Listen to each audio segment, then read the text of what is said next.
नमस्कार. मी सचिन कुपडे. साधारणपणे आपल्याकडे आता इतिहास वाचनाची आणि इतिहास लेखनाची एक समृद्ध अशी परंपरा राहिलेली आहे.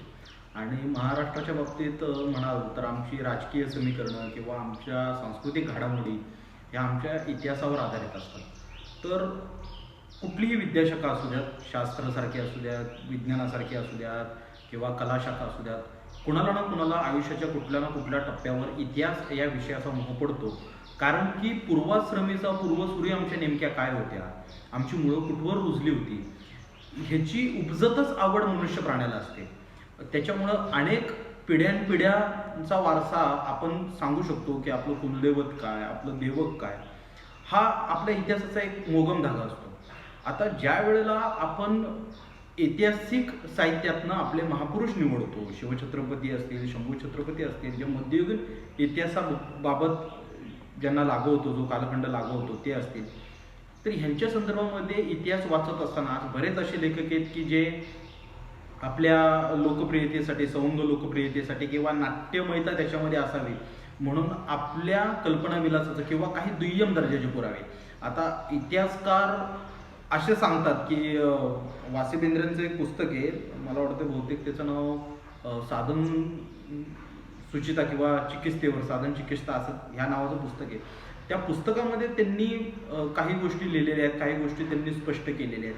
किंवा इतिहास ज्या वेळेला आपण अभ्यासतो तो प्राचीन कालखंडाचा असेल तर त्याच्यामध्ये ब्रिटिश लेखकांनी प्रचंड प्रमाणात लेखन केलेले आहे. उदाहरणार्थ आपण सांगायचं झालं तर लेण्यांच्या बाबतीमध्ये जॉन बर्गीजचं Buddhist caves in Western Ghat ह्या नावाचं पुस्तक आहे. किंवा अगदीच मराठीत म्हणायचं झालं तर शोभना गोखलेंचं पुराभिलेख विद्या हे ताम्रपटांच्या बाबतीमधलं पुस्तक आहे. हे प्राचीन इतिहासाच्या बाबतीमध्ये म्हणतो. पण महाराष्ट्रामध्ये आचार्य तर असं म्हणायचं की महाराष्ट्रातल्या लोकांना प्रामाणिक आस्था वाटते ते शिवछत्रपतींच्या इतिहासाविषयी, म्हणजे मध्ययुगीन. मग ह्या इतिहासाची मूळ साधनं कुठली? मुळामध्ये कसं होतं की मराठ्यांच्या इतिहासामध्ये अनेक ज्या कालखंडांमध्ये जो इतिहास परावर्तित होत आला तो मूळ साधनांवर किंवा मराठेशाहीमध्ये शिवछत्रपतींच्या वेळेला त्यांच्या दरबारी जो इतिहास लिहिला तो इतिहास मुळच खूप कमी प्रमाणात आढळतो. म्हणजे महाराजांच्या पत्रांची संख्या मोजायची झाली तर ती 350 ते 400च्या दरम्यान जाते. मग ह्या वेळेला आपण इतिहासावर अवलंबून कशाच्या बाबतीत राहतो? ह्याच्यामध्ये आपल्याकडे अनेक घराण्यांच्या हकीकती असतात, अनेक घराण्यांची कागदपत्र असतात. उदाहरणार्थ सांगायचं झालं तर जेधे शकवली, जेधे करिणा, जेध्यांची कागदपत्र असतील, शिवापूरकर देशपांडे शकावली असेल, त्याच्यानंतर पोवाडे असतील, बखरी असतील. बखरींना जरी आपण दुय्यम म्हटलं तरी बखरींचे काही तपशील किंवा जी व्यक्तिनामं असतात ती आपण समकालीन साधनांशी ताडून पाहतो. म्हणजे त्याच्यामध्ये परमानंदाचं अनुपुराण असेल तिथे आपण ते तपशील ताडून पाहू शकतो. फक्त ह्याच्यामध्ये एक अडचण अशी होती की घराण्यांच्या कागदपत्रांकडे ज्या वेळेला आपण बघतो त्यावेळेला तिथे त्यांना तो अभिनिवेश टाळता येत नाही, कारण की त्या घराण्यातला जो इतिहास असतो. उदाहरणार्थ सगळ्यात सुंदर याचं उदाहरण द्यायचं झालं तर खडक बेलसरची लढाई. आता जेधे शकावलीमध्ये जेध्यांच्या त्या लिहिली असल्यामुळे तिथे त्यांनी ते उदारपणे असं दाखवलेलं आहे की कान्होजी जेधे खडक बेलसरच्या लढाईच्या रणांगणावर हजर होते.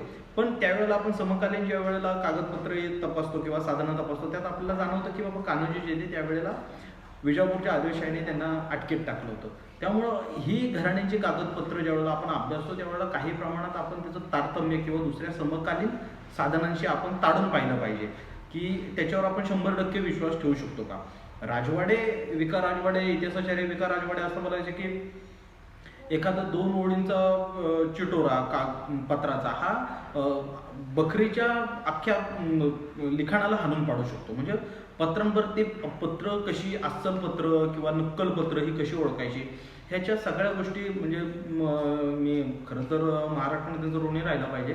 गजानन भास्कर मेहेंदळेंनी त्यांच्या खंडात्मक शिवचरित्रामध्ये त्या प्रकरणाचा त्यांनी उहापोह केलेला आहे. आणि घराण्यांच्या बाबतीमध्ये सुद्धा त्यांनी एक प्रकरण असं, मी त्या घराण्याचं नाव घेऊ इच्छित नाही, त्या घराण्यांच्या बाबतीमध्ये पण त्यांनी एका साधनांचा योग्य वापर करून ते दाखवून दिलेले आहे की त्यांना कसा अभिनिवेश टाळता येत नाही.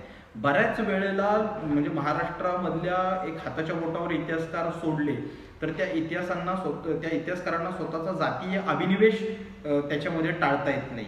मग त्यातनं मग इतिहासाला कुठंतरी एक वेगळा फाटा फुटतो आणि एक तर की इतिहास तुम्ही कसा अभ्यासता, तुम्ही मराठी माणूस इतिहासाकडे भक्तिभावाने बघतो आणि 100% त्याने बघायला पाहिजे, कारण की आपला इतिहास जो काय आहे, वैभवशाली जो इतिहास आपण म्हणतो की यादवांच्या सत्तेनंतर किंवा विजयनगरकरांच्या सत्तेनंतर जो आपला एक पारतंत्र्याचा जो इतिहास होता, त्या इतिहासाला निश्चितच कलाटणी शिवछत्रपतींच्या इतिहासात मिळाली. त्यामुळे आपण देवत्वाच्या भावनेने बघतो आणि ते बघायलाच हवं. पण त्याच्यानंतर म्हणजे महाराजांच्या नंतरच्या इतिहासासाठी आपण खरं बघायला गेलं तर काही इतिहासामध्ये आपण दुय्यमत्व न स्वीकारता, म्हणजे मुघल दरबारची बातमीपत्र असतील, सेतू माधवराव पगडींनी प्रकाशित केलेली, ज्याच्यामध्ये शिवछत्रपतींच्या नावाचा किंवा शंभू छत्रपतींच्या नावाचा, राजाराम महाराजांच्या नावाचा उल्लेख हीन पातळीवर दाखवलेला आहे. पण ते वाचत असताना आपण लक्षात घ्यायला पाहिजे की हे शत्रू पक्षात लिहिलेले आणि त्यांना संताजीराव घोरपड्यांचं पण त्यांनी नाव अत्यंत म्हणजे हीनत्वाच्या दृष्टीने त्यांनी घेतलेलं जरी असलं, पण तिथला इतिहास आपण लक्षात घेणं गरजेचं आहे, तिथले तपशील आपण लक्षात घेणं गरजेचं आहे. आणि त्याच्यामुळे म्हणजे मुघल दरबारची बातमीपत्रे असतील किंवा आदिलशाहीचे गुलशनी इब्राहिमी वगैरे असतील किंवा अगदीच तुम्हाला सांगायचं म्हटलं तर ज्यांनी हाशमी म्हणून जो होता त्यांनी ज्या गझला लिहिल्या, त्या गझलांना सुद्धा आपण बाजूला टाकू शकत नाही, कारण की त्याच्यामध्ये सुद्धा, त्या तपशिलामध्ये सुद्धा शिवछत्रपतींच्या कार्यकर्तृत्वाचा इतिहास, नुरस्त्री नावाच्या एका आदिलशाही दरबाराच्या दख्खनी हिंदीमध्ये त्यांनी जे काही काव्य रचलेली ती सुद्धा आपल्याला लक्षात घेण्यासारखी आहेत. किंवा अगदीच दंतकथा ज्या असतात की ज्या लिखित स्वरूपात नसतात, मौखिक स्वरूपात ज्या येतात, त्याच्यामध्ये सुद्धा आपण इतिहास ज्या वेळेला वाचत असतो त्यावेळेला त्या दंतकथा 100% टाकाऊ नसतात. ते कुठंतरी तो धागा त्या आपल्या मूळच्या कथानकाशी किंवा इतिहासाशी ते आपल्या जोडून देत असतात. त्यामुळं आपण इतिहास अभ्यासत असताना मूळ साधनं कुठली, किंवा लेखक आता खूप प्रचंड प्रमाणात लेखक आहेत, अत्यंत सरळ रोखोक म्हणायचं तर विद्यापीठांच्या बाजारीकरणाच्या या ओघामध्ये नाहीत्या विषयावर किंवा नाहीत्या साधनांवर लोकांनी डॉक्टरेट वगैरे केलेली आहे. त्या ह्याच्यात न पडता इतिहासाची अस्सल साधनं आपण आपल्या बुद्धीने किंवा ह्याच्यामध्ये आपल्याला जास्त करून पडायचं नाही की रियासतकारांचा पक्ष 1627चा होता, इतरांचा पक्ष 1630चा होता, जदुना सरकारांनी मराठ्यांच्या इतिहासाकडे कसं बघितलं, ह्या गोष्टी त्या इतिहासकारांचं आपल्याकडं म्हणजे जदुना सरकारांचं मी ह्याच्यासाठी म्हणेन की जदुना सरकार मुळात औरंगजेबाच्या अभ्यासासाठी त्यांना कागदपत्र अभ्यासत असताना त्यांना शिवछत्रपती भेटले आणि शिवछत्रपतींचा त्यांनी अभ्यास केला. त्यामुळे इतिहासकारांनी कुठल्या परिस्थितीमध्ये ते संशोधन केलंय, ते संशोधन करणं सुद्धा महत्त्वाचं आहे. कारण की आपल्याकडे अनेक म्हणजे डॉक्टर बाळकृष्ण असतील कोल्हापूरचे, ज्यांनी शिवछत्रपतींच्या